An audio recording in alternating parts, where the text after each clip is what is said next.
Hello guys, the new 2022 Honda Civic is out, the new 2022 Subaru BRZ is out with the GR86 closely following suit, and there's some spy shots of the new 2023 Honda Civic Type R, so we've got a lot to talk about today. Let's crack on with the video.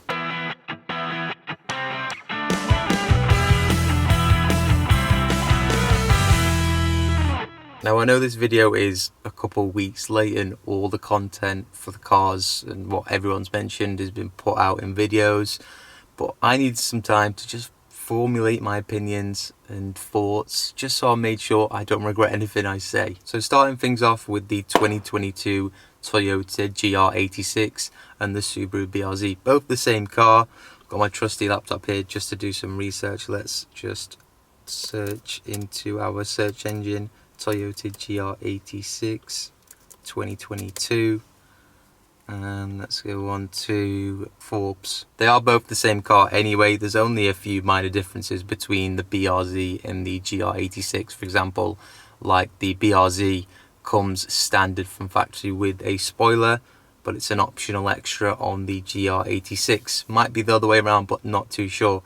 Anyway, this car I cannot wait for because I actually might get one. Of course, let's not forget the BRZ won't be coming to the UK. It will only be the GR86, which I don't mind because I prefer the styling on the Toyota anyway. Under the bonnet, there will be a 4-cylinder 2.4 litre boxer engine that delivers, here it says 228 horsepower and 184 pounds for the torque. Up from the old car because that used a 2-litre engine and that was quite lackluster in terms of the torque. With this car there is more of a noticeable amount of torque, so that was one of the issues with the previous generation. Glad that's fixed, so that's good news. And what about the price? I'm trying to find here. Does Motor Trend mention the price? But I've been looking around and you get two trim levels with the GR86. You get a base spec and a premium. And the base starts from $28,000 and the premium is $30,000. Not much changes between the two, but I assume that's going to be the same price in the UK, so about 29 grand for the premium, and you know, that's pretty freaking decent. Given the prices of everything though, that is fantastic. Everything's pretty much inflated now, so $30,000 for a sports car is perfect. I could imagine there's going to be a massive markup. But yeah, 0 to 60 time in 6.1 seconds. McPherson strut suspension up front, multi-link rear suspension, Michelin PS4s as well. It's basically the best pound for pound sports budget car. Some of you guys might not know about this, but in the Japanese car market, Toyota have actually released a base spec GR86 that comes with steel wheels on it, no infotainment system, some tiny dinky exhaust at the back, and that's fantastic. I wish we had that. That is literally Toyota going, go ahead, mod your car. Looks absolutely hideous though. What on earth is this? Yeah, not even an exhaust. Well, you do get an exhaust, but no exhaust tips. That's what I meant. But what would happen if I did buy a GR86? Well, the modding capability, even for the first generation car, was pretty much fantastic. So, you know, we're gonna go crazy with the mods. Absolute guns blazing. I'm gonna try as much as I can do myself. Obviously there's some things that I can't do. I don't have a lift, so I need to buy some jack stands actually. Yeah, lot to do. Now let's move on to the 2022 Honda Civic. If you haven't seen it already, I will show you the clip of the press release video that Honda released. Check this out. Sleek, stylish, and most of all, really fun to drive. Meet the all-new Honda Civic sedan. Yeah, the saloon looks like an Audi A4, right? Same engines again. It's using the L15 B7 engine with 180 brake horsepower and I think a slight increase in torque.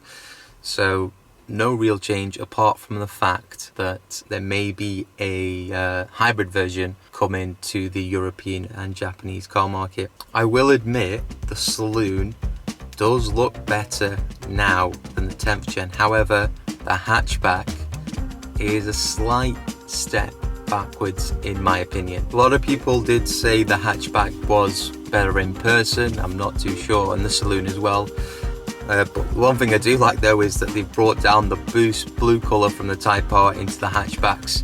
That's something nice to see. On the inside, it's completely changed. I'll mention some of the notable changes. For example, you now get a faster head unit, which is great. Wireless Apple CarPlay and a Bose sound system in a Honda Civic. And as for the 2022 Honda Civic Si, we don't get this in the UK. It's a bit of a bonus that I mentioned it, but photos of it do look good, especially in this like golden orangey colour. It is to my taste, I must admit. And for the Si, you could only get it as a saloon, not a coupe anymore, which is a bit of a shame because, you know, the coupe was great. It was a great seller. A lot of people did love it in the US, but you know what that means, right? The 10th gen coupe market is going to go crazy, and it is. With the 2022 Honda Civic Si, you could get this, I'm just looking at it right now actually, you could get this aero kit on it, which kind of reminds me of some Lexus add-on. But here's the funny part, right? Listen to this. It's down 5 horsepower on the previous generation car. How funny is that? Use the same engine, it's heavier. I'm not too sure why Honda have literally stripped away 5 horsepower. It's probably not noticeable anyway. But yeah, that's pretty funny. A lot of people in the 10th gen community Facebook chat have been laughing about that and saying who's downgrading, but you know, forget about it. We'll forget about it. But I'm sure it probably does handle well, and it's probably a upgrade and faster than the 10th gen saloon right now. So yeah, looking forward to that. And I wish I could drive it. I'll probably one day, if I'm rich enough, I would love to go to the States and test drive the new Civic Si, because it's amazing for the price that you could get a car like that. And finally, the most important question of them all, would I buy a 11th gen Civic? Probably not, because I'd rather go for the GR86. If it wasn't for the GR86, then I would consider a 11th gen Civic, or maybe the Civic Type R even, possibly, because more on that in a minute. It's just, you know, it's I don't think it's on a whole completely different to the 10th gen. It's just design wise that's completely changed, and that's just, you know, that's the disappointing part. All these German manufacturers, they've gone full guns blazing with their new cars, and then Honda have just kept it the same. But that's, you know, that's Honda for you. No one's really that bothered. It is a cheap economy car at the end of the day. What modifications will I do if I did buy one though? Well, that car, since it's turbocharged, it's gonna need a new intercooler. That's probably gonna be, that would be the first modification that you need to do before you start adding on all the other bits. Well, probably an induction kit intake, and then move on to your intercooler. But that's where you're going to get the most amount of power out, the 1.5, so the L15 B7. It is a reliable engine as well, actually. They don't break down, so I'm not surprised Honda are going to use them in the 11th gen. Anyway, what about the 2023 Honda Civic Type R? Well, let's go for a drive and talk about it. Don't know about you guys, but I'm really digging the new 2023 Civic Type R.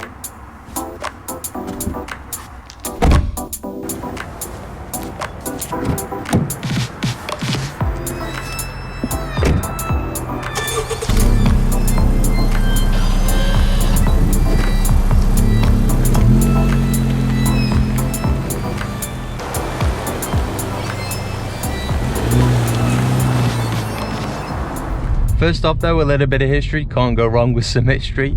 In the early 2000s, Honda replaced their B series engine with the K series. Of course, it was now a little bit more efficient because it featured a direct fire ignition system, and the intake manifold was now on the front of the head instead of behind it like on the B series. And the K series had two highlight engines, the K20, which the Honda Civic Type R uses, and the K24 motor.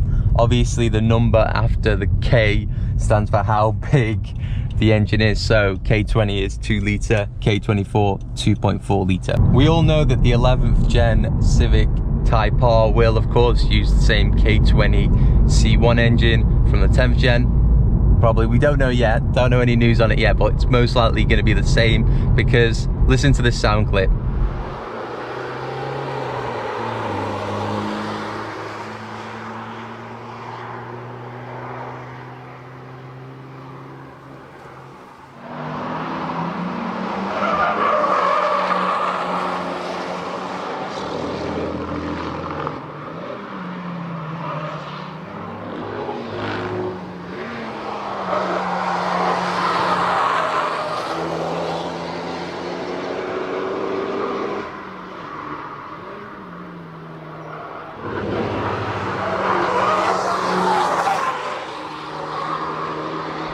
Sounds pretty throaty, right? Very similar to the 10th gen. I don't really see much differences. I think it's going to be the last internal combustion engine Civic Type R. I reckon Honda should have, obviously it's not going to happen now, but before they built the 11th gen Civic Type R, they should have considered repurposing the K24 motor one more time for the Civic Type R. Well, not one more time, but just for the Civic Type R, because it's got a bigger engine, bigger displacement. The K24 motor has so much potential. Honda just aren't utilizing it, and it's because of all these emissions regulations and whatnot, which is a real shame. And given the 11th gen is probably going to be heavier, because that's how every new car works now, the K24 motor would have been obviously more suitable. It has more torque low end, and it just would have helped with the heavier cars. But that's not happening anymore. All in all though, I think Honda really did nail the FK8. The K20C1 engine is still good enough anyway. I don't know why I'm bringing up these opinions. It's just random thoughts, eh? Random thoughts. Hope you guys don't hate me on that. Hope I don't get too much hate on that. But I tell you what, Honda need to do, or Acura, they need to use the K24 in the new Integra. That's what they need to do. Forget the Civic Type R. The K24 needs to go in the new Integra. This is a bit of a bonus, I wasn't going to talk about it, but yeah, you're probably going to be like, what, new Integra? Well, yeah, unfortunately it's not coming to the UK, and it's Acura that's producing the new Integra. And there's some spy shots, new spy shots that came out yesterday. Check these out. What do you think? A 4-door Integra? Yeah, that's a bit weird. I find that a bit weird. But I really do hope Honda, not Acura, bring out a Integra for their Japanese or European car market one last time. But it's looking highly unlikely with all the stuff that's going on with the F1 and how Honda want to push for all these e-tech motors. It's just not gonna happen. So back to my thoughts on the 2023 Honda Civic Type R, and I've already mentioned it, but the styling is actually really grown on me. In fact, let's discuss all the changes on the outside with using my 10th gen Honda Civic. So let's have a quick little gander on the outside. So starting from the front end of the new 11th gen Civic Type R, and compare it to my Civic, of course, it's not going to be like for like, but the new grille, Cameron Hill said this on YouTube, but looks like a upside down trapezoid, and I do agree with him. 10th gen look very similar as well, but it's more prominent on the 11th gen. Another big change is now on the bonnet. With the 10th gen Civic Type R, you had this hood scoop that you could see from inside the car. It was facing towards the road. Now it's the opposite direction. I honestly prefer it on the FK8, if I'm honest with you. In terms of active aero, we can't really see much from the spy shots, but with the 10th gen Civic Type R, you had these active aero bits right here that fed into the wheels to cool the brakes, and then you had the bonnet bit as well, which went into the engine bay and came out here. I feel like they really dimmed it down with the 11th gen Civic Type R. It doesn't pop as much as the 10th gen does, which is a shame, because the 10th gens were great. A lot of people complain about them, but they look like even the regular 1.5 still looks amazing to this day. Moving around the side of the 11th gen, it now features tighter side skirts. Not too sure who complained about that. I mean, apparently it makes it easy to get out of. And what's wrong with these? Honestly, it's not that wise. One good thing is they've now put the mirror instead of right here, now on this door section lower down. Now that's actually a good move, because these mirrors currently in the position that they are make a load of wind noise. Hopefully that's reduced with the 11th gen Civic and the Civic Type R. Moving around back, now I've got the 1.5 and that features the dual exhaust, but on the FK8 you had 3 exhausts. One in the center, which was a smaller exhaust, and then 2 on the sides, which was quite big.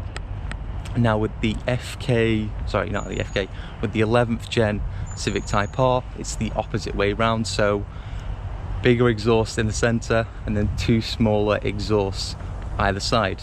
Also big change is the lights. Not a huge fan of the lights. They do look cool, but you know, it's whatever. I'm not gonna make a huge deal out of them. Biggest change though, save the best till the last, is the wing. I'm a big fan of the wing on the new 11th gen Civic Type R. It's to my taste, I must admit. Anyway, thanks for watching, and that's my opinions and thoughts on the new BRZ GT86, the new Civic, Civic Si, and the new Civic Type R, which I cannot wait for. Hopefully one day I could get to test drive one of these cars. We'll see what's what. Thanks for watching, and peace.